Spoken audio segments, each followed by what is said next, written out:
শওকত মোল্লাকে আনা হলো জীবনতলাতে। আপনারা সরাসরি দেখতে পাচ্ছেন 7 টিভি বাংলার মাধ্যমে সরাসরি লাইভ। সঙ্গে ওনার কন্যাও এসছেন।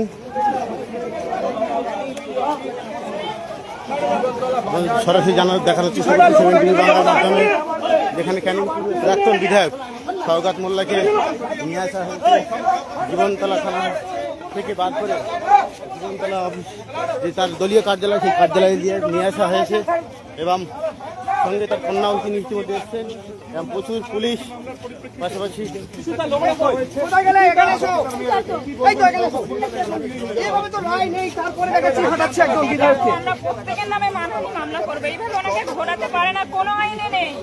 আপনার বাবার নামে ধর্ষণের অভিযোগ উঠছে, এটা কি মিথ্যা? পুরোপুরি মিথ্যা। ওনাকে রাজনৈতিক ভাবে ফাঁসানো হয়েছে। আমরা যেখানে যেতে হয় যাব কোর্টে, যেখানে এইভাবে কাউকে ঘোরানো যায় না। তাহলে অভিষেক বন্দ্যোপাধ্যায়কে ঘোরানো হবে? আইন বুঝবে, বিজেপি সরকার বুঝবে, এইভাবে ওনাকে ঘোরানো যায় না। এটা অন্যায়। আইন কেউ হাতে তুলে নিতে পারে না। এটা কি ধরনের নোংরামি শুরু হয়েছে পশ্চিমবঙ্গের বুকে? এইভাবে মানুষকে ঘোরানো যায় না। একেবারে আমরা কথা বলছিলাম যে প্রাক্তন বিধায়ক, ক্যানিং পূর্বের প্রাক্তন বিধায়ক জীবনতলা বাজারে ঘোরানো হচ্ছে শওকত মোল্লাকে।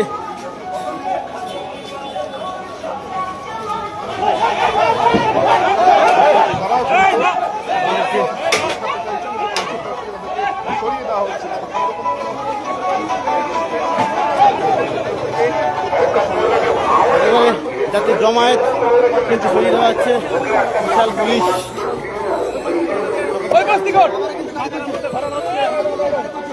গাড়িতে তোলা হলো শওকত মোল্লাকে জীবনতলা থানা থেকে বার করে নিয়ে আসা হয়েছিল জীবনতলা চৌমাথাতে। সেখানে পায়ে হেঁটে ঘোরানো হলো। তার মেয়ে তিনি কিন্তু জানাচ্ছেন তাকে এই যে ঘোরানো হলো রাস্তাতে তিনি কোর্টে যাবেন। একেবারে জীবনতলা চৌমাথাতে একেবারে প্রচুর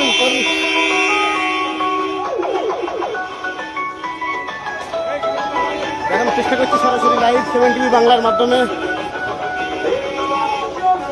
একদিকে যেমন শওকত মোল্লা সেই ভাইরাল গান, সেই গান চলছে, অন্যদিকে প্রচুর মানুষজন তারা কিন্তু রাস্তায় অপেক্ষা করছেন দেখার জন্য শওকত মোল্লাকে জীবনতলা থানা থেকে বার করে সোজা জীবনতলা বাজারে নিয়ে আসা হয়েছে।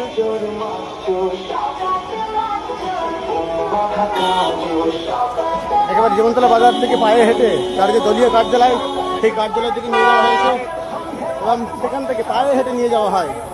পাশাপাশি ইতিমধ্যে শওকত মোল্লাকে নিয়ে পুনরায় জীবনতলা থানার দিকে নিয়ে যাওয়া হচ্ছে এবং একদিকে যেমন জীবনতলা থানার পুলিশ, অন্যদিকে ব্যাপক পরিমাণ কেন্দ্রীয় বাহিনী আছে এবং জনতা, সাধারণ মানুষজন তারা কিন্তু বিজেপি কর্মী সমর্থকরা তারা কিন্তু রাস্তার দুই ধারে ছিলেন এবং তাদেরকে ছত্রভঙ্গ করতে মাঝে মধ্যে মৃদু লাঠিচার্জও করতে হয় পুলিশকে। ইতিমধ্যে পুনরায় শওকত মোল্লাকে নিয়ে যাওয়া হলো জীবনতলা থানার দিকে। আপনাদের সরাসরি 7 টিভি বাংলার মাধ্যমে লাইভ দেখছিলেন যে ক্যানিং পূর্বের প্রাক্তন বিধায়ক শওকত মোল্লাকে ইতিমধ্যে জীবনতলা থানা থেকে বার করে নিয়ে আসা হয় জীবনতলা চৌমাথাতে। আর সকাল থেকেই শওকত মোল্লার ছেলে ইমরান তার ক্যাফেতে বোল্ডুজার চলে পুলিশ প্রশাসনের পক্ষ থেকে আগে থেকে নির্দেশ দেওয়া ছিল তার ক্যাফে সেখান থেকে সরিয়ে নেওয়ার জন্য। তারপরেই কিন্তু আর সকাল থেকেই কোর্টের নির্দেশে তার ক্যাফে, ইমরানের ক্যাফে, এই ক্যাফে বোল্ডুজার চালানো হয় এবং শওকত মোল্লাকে এনআইএ গ্রেপ্তার করে এনআইএ দপ্তরে রাখার পরে জীবনতলা থানাতে নিয়ে আসা হয় এবং একটি নারী ধর্ষণ কেস মামলায়। সেই কেসের পর আজকে প্রথম জীবনতলা চৌমাথাতে নিয়ে আসা হয় শওকত মোল্লাকে।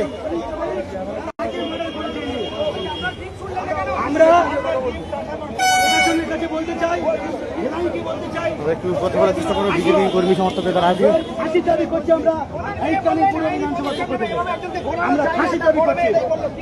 এই বিধানসভা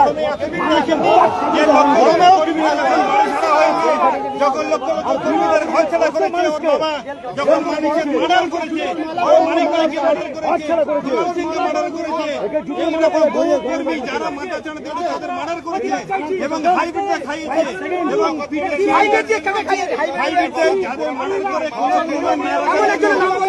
অনেক লোক রয়েছে,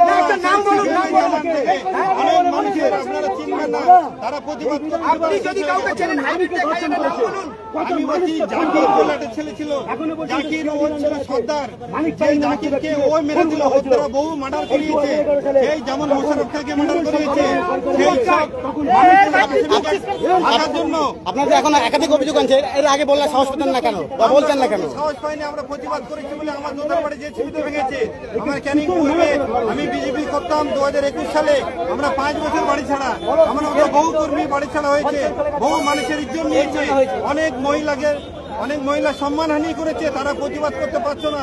আজকে বিজেপি ক্ষমতা আসার জন্য এবং মাননীয় শুভেন্দু অধিকারীর অনুপ্রেরণায় শুভেন্দু দার আজকে যে সাহস জুগেছে সারা পশ্চিমবঙ্গের মানুষের কাছে, তার জন্য মানুষ মুখ খুলতে সাহস পাচ্ছে, তার জন্য মানুষ রাস্তা নেমেছে। আমার নাম বিশ্বজিৎ মন্ডল, ক্যানিং পূর্ব ব্লক কোর কমিটির সদস্য এবং জয়নগর এক্সিকিউটিভ কমিটির সদস্য। সরাসরি লাইভ দেখাচ্ছি বাংলার মাধ্যমে, যেখানে বহু কর্মী সমাজকে তারা কিন্তু এই জীবনতলা বাজারে চলছে।